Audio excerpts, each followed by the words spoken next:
Hello everybody, it's Henna, and today's video is all about rose perfumes that are different from everything else that is out there. These are very unique rose perfumes. A while ago, someone did ask me to make a video about all the rose perfumes that are in my collection, and so here we are. Instead of focusing on the basic rose scents that I have, I decided to really hone in on the rose scents that are different than the ordinary. So these ones are anything but basic. I decided to do that because rose is such a popular note in perfumery, and I wanted to really showcase some of the scents that are using rose but in a very unique way. I've had, iconic perfumes like Portrait of a Lady, which is a spicy rose patchouli.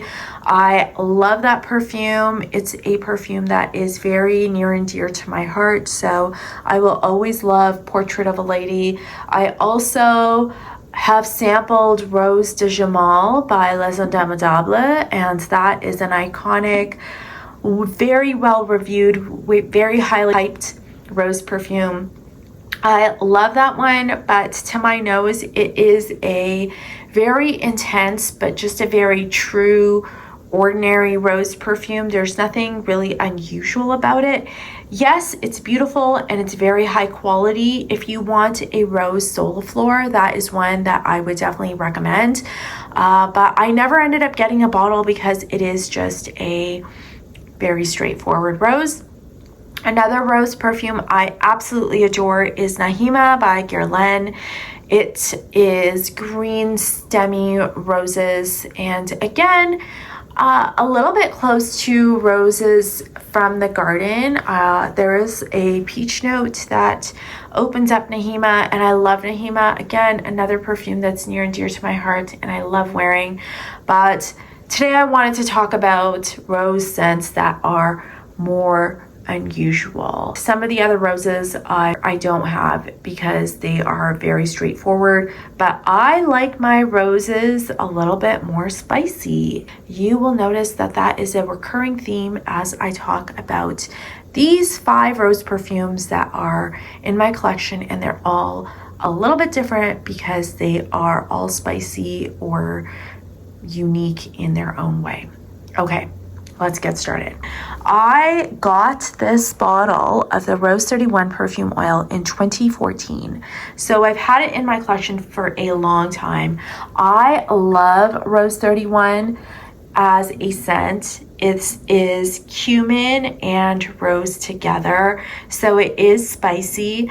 I know that on some people the cumin really leans towards a kind of a BO, like it just smells like body odor and not in a cute kind of way. But my skin is not very warm and I am someone that is usually very cold, and so the cumin in Rose 31 does not go in that direction on my skin. So it really is just more of a spicy rose on my skin.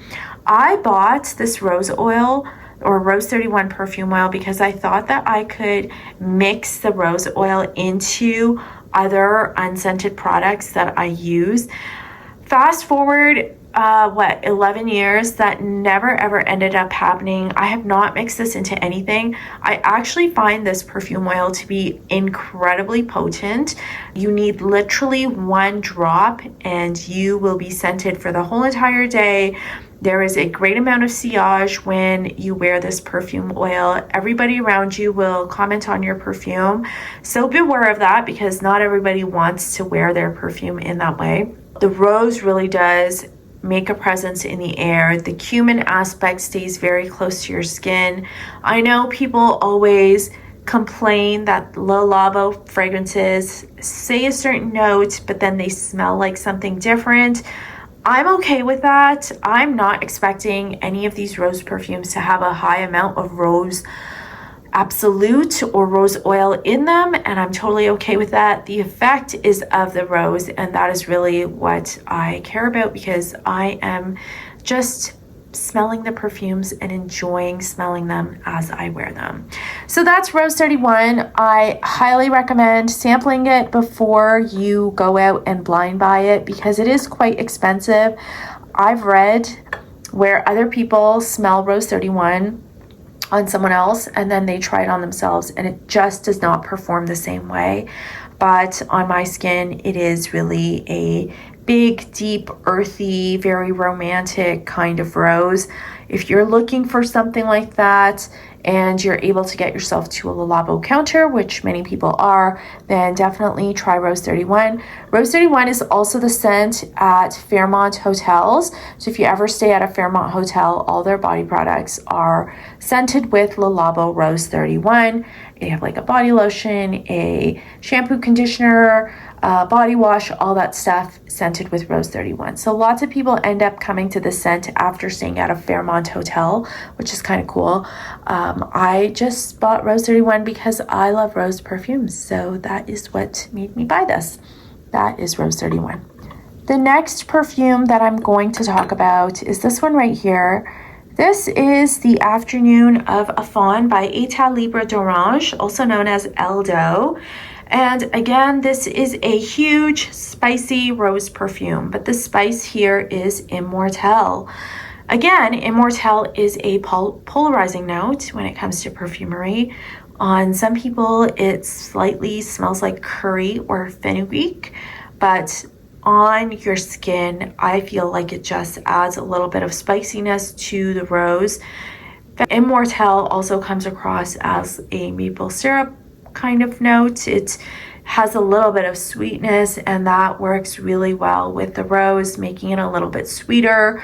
This is a big, fresh, dewy rose in the air, especially when you first spray this perfume. The rose is really what fills the room, and everyone around you will be able to smell it.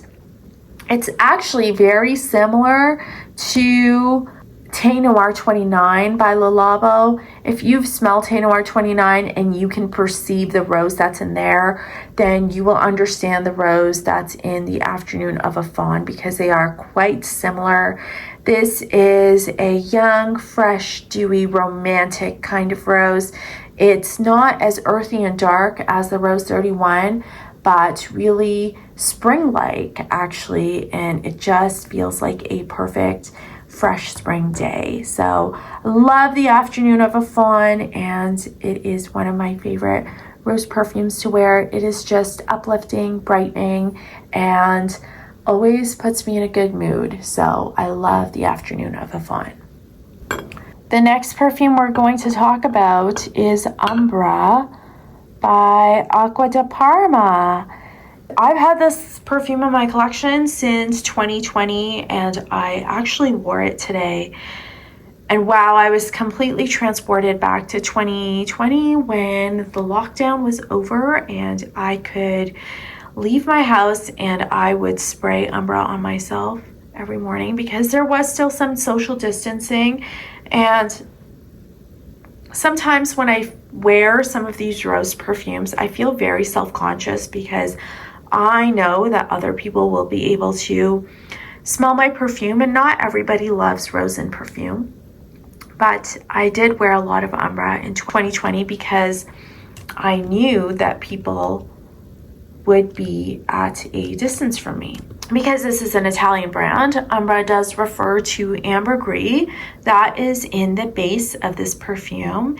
This is a kind of like a rose patchouli perfume. There is rose in there, there is a little bit of patchouli in there, but Ambra refers to the ambergris, and there is a salty, skin-like ambergris note that is in the base of this scent, and it adds a real richness and depth to the rose that's in here.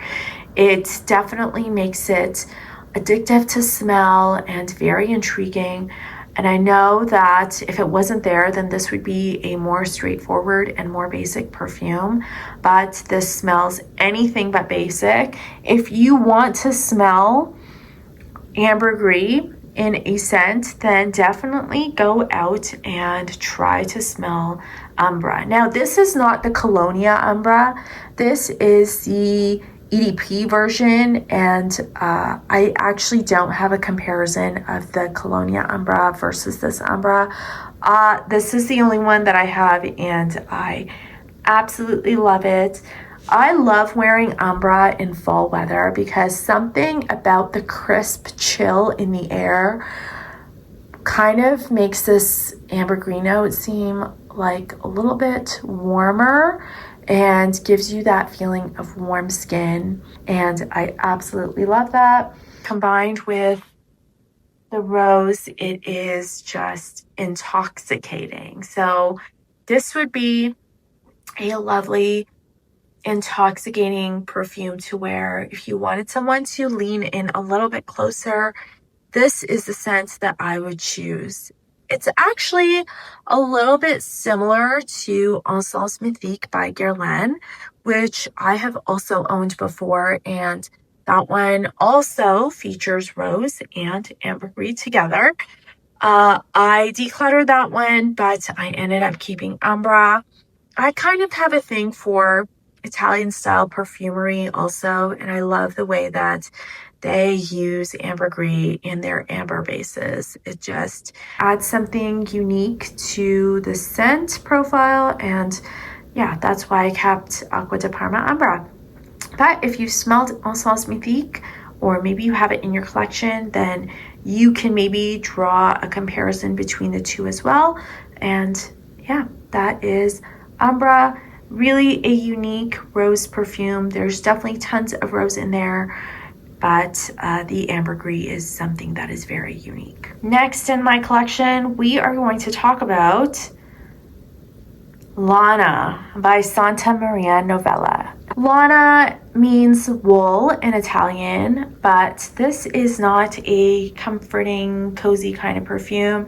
It's a very peppery rose.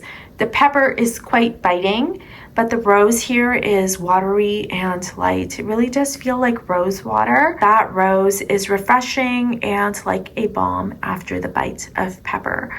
The base also has vetiver, which is rooty and quite earthy and feels very cooling and uplifting. I love this perfume in the summertime because it is a fresh scent. It feels like a breath of air in air conditioning, and it is more interesting than maybe an eau de cologne type of scent that you might wear in the summertime or when it's really hot outside. So I love wearing Lana. The pepper is more like a green pepper. It's very vegetal and very earthy, and that pepperiness combined with the earthiness of the vetiver is so interesting and spicy. But then you've got this really cooling rose water that is really the body of this perfume. So that is Santa Maria Novella Lana. Lastly, I am going to talk about Cinabre by Maria Candida Gentile. I took this perfume out maybe a few weeks ago because I was just craving the spicy rose myrrh scent that it is. Now, Cinabre refers to dragon's blood, which is a resin, and that is present in the base of this perfume. The spice that is in Cinabre is ginger, and it is a very piquant, spicy ginger with a lot of heat in it. So imagine having a cinnamon heart candy. You know, you've got that cinnamon, the heat of the cinnamon combined with some sweetness. That is the heat that I get from Cinabre. There is a really incredible rose note that's in Cinabre, and Cinabre is based on a rose from the Middle Ages, so it's kind of a reconstruction of that type of rose. So you've got this real hot opening with the ginger and the cinnamon, and then you've got a really syrupy kind of rose, and then you have an ambery base with resins that are in there. So you've got the sweet myrrh and you've got the dragon's blood, and that is kind of giving you this real balsamic quality to your base. It is a very interesting, very unique perfume, completely different than anything I've ever smelled. Ginger and rose is not really a very popular or common combination, and then the rose with all these resins in the base is also super unique. So this is really not a safe blind buy. I don't recommend that anyone blind buy this because ginger is not everybody's cup of tea. But if you've had like a ginger candy when you're sick, or crystallized ginger in baking, kind of like the ginger they use in gingerbread cookies, like that kind of really spicy hot ginger is the ginger that's present in here, but it's like mouth-watering because it's combined with this rose. I always describe Cinabre as like a rose that to me feels coated and crystallized. It's like a rose that's trapped in an amber. That is what Cinabre feels like to me. I love wearing it. I think that it does have a lot of presence, and people always comment that I smell very nice and unique when they smell this on me, but they can't put their finger on what it is that they're smelling. And I think that's because the combination of the ginger, cinnamon, and the rose, and then the resins is just very unique, and people are not used to smelling their roses in that way. If you want to get your nose on some rose perfumes that are very unique, I do recommend all of these because they smell completely different from everything else that's out there. Definitely, these are some of the best in niche perfumes. I guess the exception would be Le Labo, which I don't really count as niche anymore because they are owned by Estee Lauder, and there's so many places where you can get a Le Labo perfume. So I don't think that Rose 31 is necessarily niche, but everything else here is very unusual and quite niche and different. So these are my favorite unique rose perfumes and worth talking about.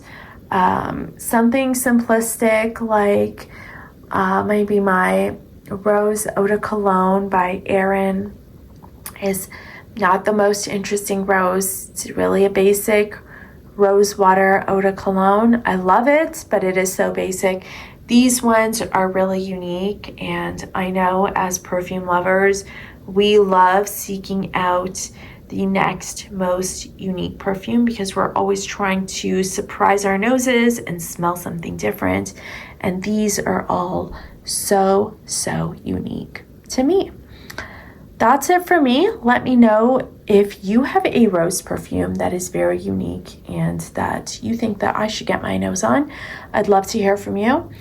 And as always, thank you to the person that made the suggestion and asked to hear about my rose perfumes, because here they are. I will talk to you all next time. Thanks for watching. Bye.